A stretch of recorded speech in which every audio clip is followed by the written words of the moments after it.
Party के अनिल चौहान, जनता उन्नत party के प्रेमचंद कश्यप, गुलाब खनहर, सतीश बंजारा, इतने लोगों को मिलाकर के एक मोर्चा बनाया।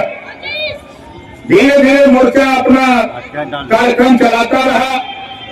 इसी बीच में 27 अक्टूबर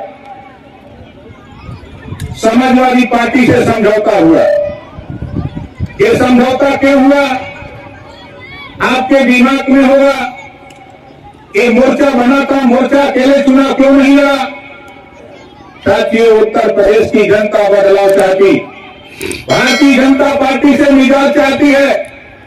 जब भारतीय जनता पार्टी के संबंध में गांव गांव में आजमगढ़, मऊ, बलिया, गोरखपुर, देवरिया, श्रावस्ती, बलरामपुर, गोंडा, फैजाबाद, सुल्तानपुर, अम्बेडकर नगर, जौनपुर, मिर्जापुर, सोनभद्र, चंदौली, गाजीपुर, बनारस, बस्ती, संतकबीर नगर, सिद्धार्थनगर, प्रतापगढ़, इलाहाबाद, ये पूर्वांचल के जिले हैं। इन जिलों में जब मैंने सर्वे किया, पूछा, तो लोगों ने कहा कि सबसे पहले एक टारगेट का बनाओ, एक लक्ष्य बनाओ कि उत्तर प्रदेश से भारतीय जनता पार्टी की विदाई करो और अखिलेश यादव जी के साथ समझौता करो, तब हम विदाई करने में सफल हो सकते हैं। ये खबर जब जनता के तरफ से हमको मिली, हम चाहे अलीगढ़ हो, आगरा हो, चाहे बागपत हो, चाहे सहारनपुर हो, शामली हो, चाहे आपका मेरठ हो, मुरादाबाद हो, अमरोहा हो, मैं इधर के भी इलाके में घूम घूम के टटोलता रहा और जनता के मिजाज को मैं टटोला, तो मुझे लगा कि जनता बदलाव चाहती है। आज जो हालत है उत्तर प्रदेश की, आप जरा अपने दिल पर हाथ रख के सोचो। हम सब लोगों ने वोट दिया, सरकार बनवाई भारतीय जनता पार्टी की, और भारतीय जनता पार्टी ने किया क्या? हम उनके साथ गए थे, बेशक गया था। भारतीय जनता पार्टी को सत्ता में पहुंचाने का काम किया, और आज मुजफ्फरनगर में कह के जा रहा हूं, भारतीय जनता पार्टी का दरवाजा बंद कर दिया हो, अब कोई माइकल खोल नहीं सकता है पूर्वांचल की धरती पर। जब मैंने दरवाजा बंद कर दिया, तो माननीय अखिलेश यादव जी से जब समझौता हो गया, तो उन्होंने सिक्किमी चढ़ा के ताला लगा दिया। अब बताओ आप कैसे खोलेंगे? और आगे आप देखो, ये 60 पैसा पर यूनिट, 60 पैसे पर यूनिट बिजली ये सरकार खरीद रही है। और हमारे आपके यहां ग्रामीण इलाके में 7 रुपया पर यूनिट और शहर में 8 रुपया पर यूनिट बेच रही है। जब इसका हमने विरोध किया, तो भारतीय जनता पार्टी ने कहा कि मेरे साथ हो तो मेरी बात बोलो। हमने कहा तेरे गुलाम, तेरे लोडर तेरी बात बोल सकते हैं, लेकिन ओम प्रकाश राजभर तेरी भाषा नहीं बोल सकता। और मैंने कहा घबराओ नहीं, मेरी लड़ाई, आप अगर बिजली का बिल बढ़ा सकते हो तो हम भी समझौता किए हैं अखिलेश यादव जी से, हमने समझौता किया प्रेमचंद प्रजापति जी से, हमने समझौता किया बाबूराम पाल से, हमने समझौता किया प्रेमचंद कश्यप से, हमने समझौता किया लोकेंद्र आचार्य जी से, हमने समझौता किया कि भाई आओ हम सभी लोग मिलकर के उत्तर प्रदेश से भारतीय जनता पार्टी की विदाई कर दिया जाए। 22 में सरकार बनाकर हम लोग चाहते क्या? आप समझ लो, अभी आपको कुछ ही दिन में एक नया इतिहास मिलेगा। अभी पत्रकार साथी हमसे पूछ रहे थे कि जयंत चौधरी जी एक पिरा था, इधर भाजपाइन का, इधर किसान आंदोलन को लेकर के इधर थोड़ी सी ताकत बढ़ी, और जब जयंत चौधरी के समझौते की बात बढ़ी तो भारतीय जनता पार्टी ने इधर का इलाका छोड़ के पूर्वांचल पकड़ा।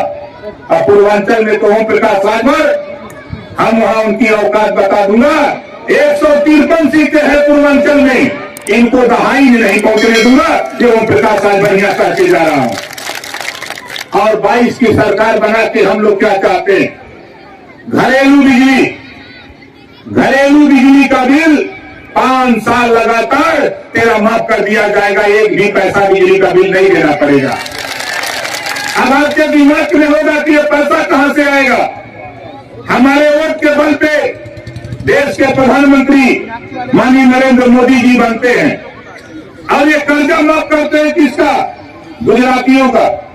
किसी का 500 करोड़, किसी का 1500, किसी का 800, किसी का 1000 करोड़, कुल 1 लाख करोड़ रुपया गरीबों तेरा गुजरातियों का कर्जा माफ कर दिया आरबीआई ने।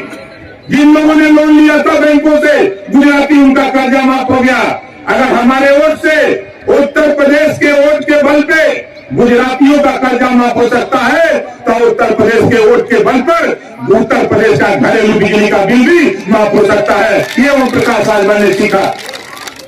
तो बताओ कितने लोग चाहते हो कि बिजली का बिल माफ होना चाहिए, माफ होना चाहिए। और दूसरा काम सुनो, यहाँ जितने लोग आए हो, कितने लोग महंगाई से परेशान हो। अब देखो, भारतीय जनता पार्टी से अगर महंगाई की बात करो तो कहते हैं पाकिस्तानी हो।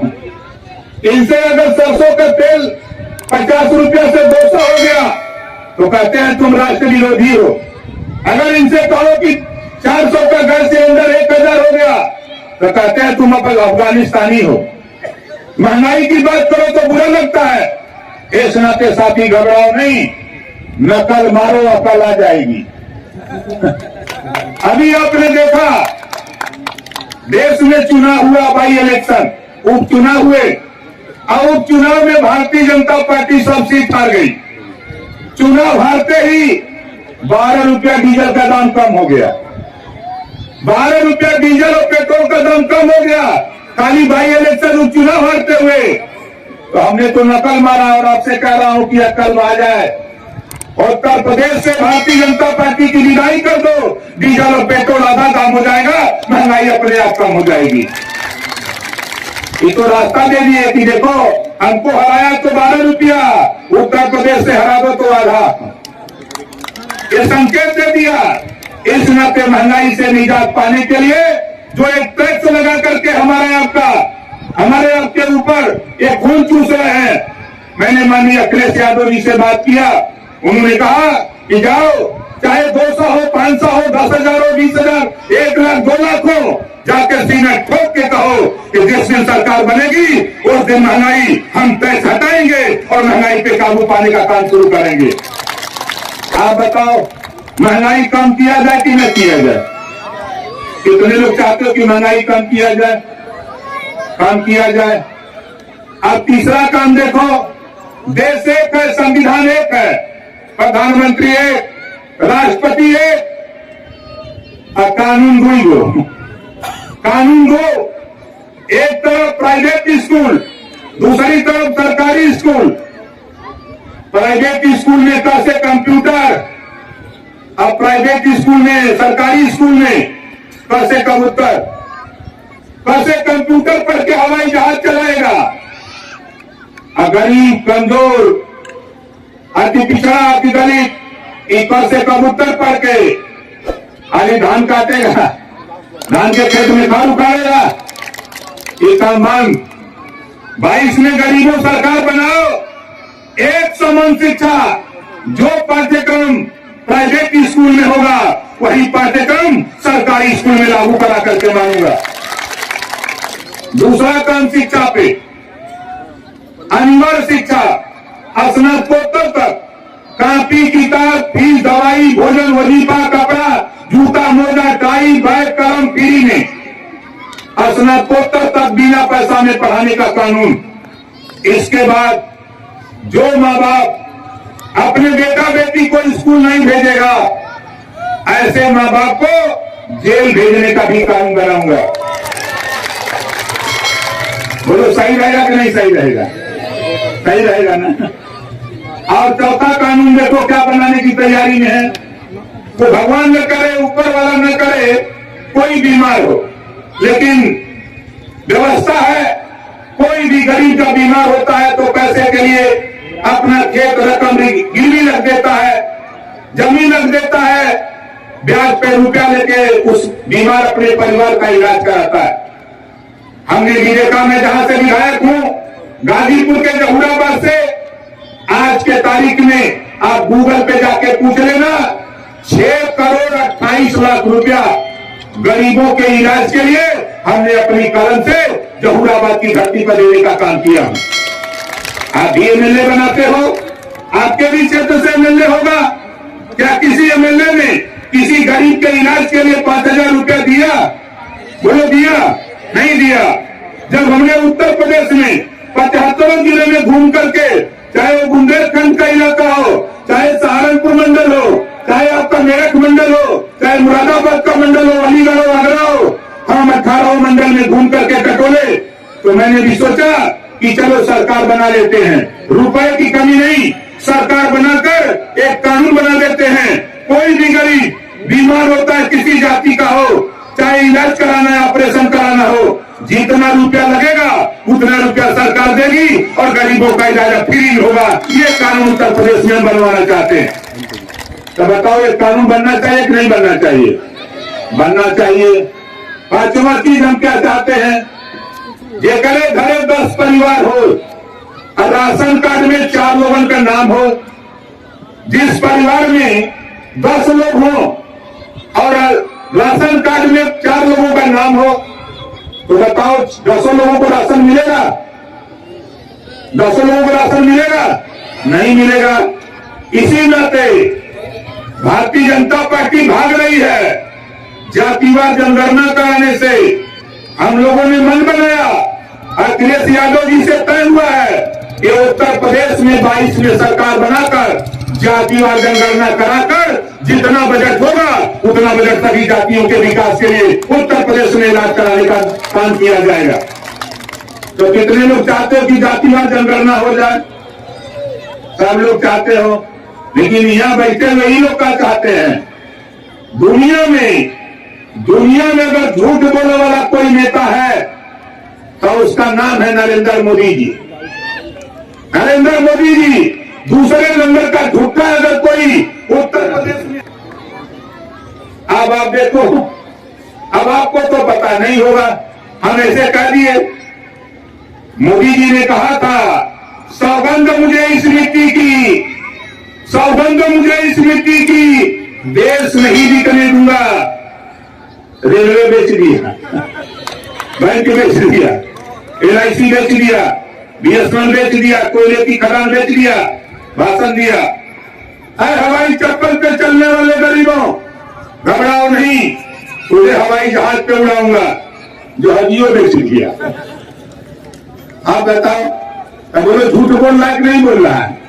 और तो और देखो, जो ट्रेन में जनरल कोच लगती थी, जिसमें गरीब कमजोर कम पैसे में सफर कर लेता था, ट्रेन से भी जनरल कोच हटा दिया।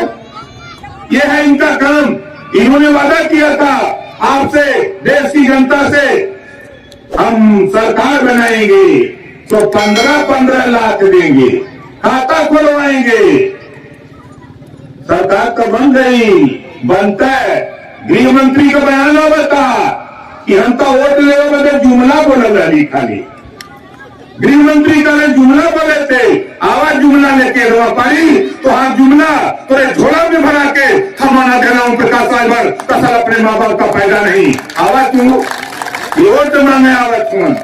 इन लोग के ना समझ बा कारण कि नौजवानों को 2 करोड़ नौकरी दूंगा, हर साल दूंगा। कैलन का नोटबंदी लिया जहलन, मोदी जी सीना ठोक के कहते हैं कि नोटबंदी करके 3 लाख कंपनी बंद कर दिया।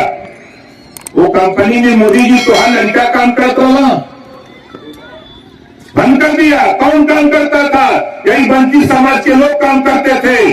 आप उसका लाइसेंस नहीं था, लाइसेंस बनवा देते, उसमें जो कमी थी ठीक करा देते, तो आज नौजवान बेकार बेरोजगार नहीं होता।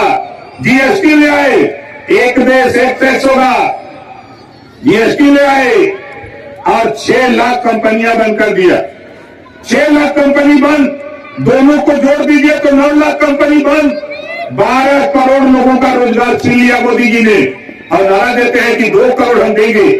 और योगी जी बेचारे क्या कहते हैं, 40 लाख लोगों को नौकरी हमने दे दिया। कहां बोला? गोरखपुर में। अम्बेडकर नगर में भाषण दिया, 25 लाख लोगों को नौकरी दे दिया। और जब फिर 20 दिन के बाद लखनऊ आते हैं तो कहते हैं 4 लाख लोगों को नौकरी दे दिया। अब बतावा 40 दहलन कि 25 दहलन कि 4 लाख दहलन कि के दहलन, अब वही पता ना बा। लेकिन ओम प्रकाश राजभर के पता बा। हम सनवा रही 2 साल के बाद हम इस्तीफा यही बदल देली कि हम लोग समझ गई ये लोग चाहत का हुन ई बाबा साहब डॉक्टर अम्बेडकर जी का ये संविधान खत्म करना चाहते हैं, हमारा आरक्षण खत्म करना चाहते हैं, सबको विभाग को प्राइवेट में दे रहे हैं। इसी नाते ओम प्रकाश राजभर इनकी सरकार में रहते हुए मैं 2 साल इनसे लड़ा। जब देख लिया कि कुछ नहीं करेंगे तो मंत्रिमंडल से इस्तीफा देकर के साथी में लौट आया। ये इतिहास ओम प्रकाश राजभर ने बना करके दिखाया।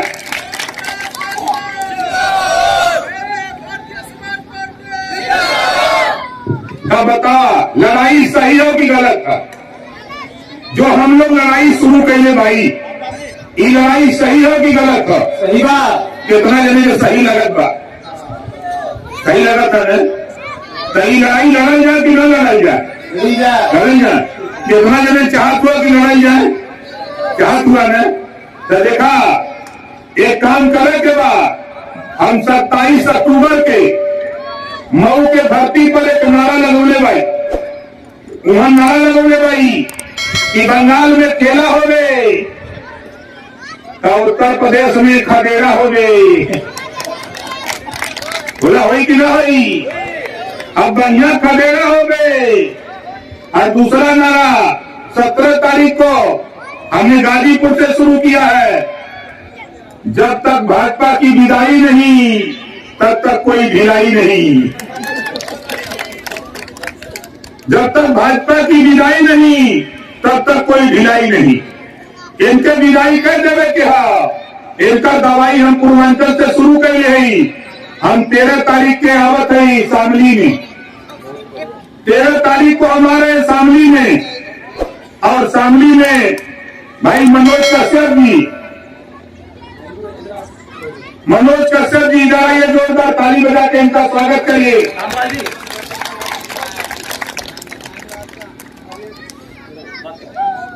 जमपाल जी भी आ गए, जोरदार ताली बजा के उनका स्वागत करिए। इन्हीं के नेतृत्व में हम लोग शामली में एक बाजा बजावल जाए।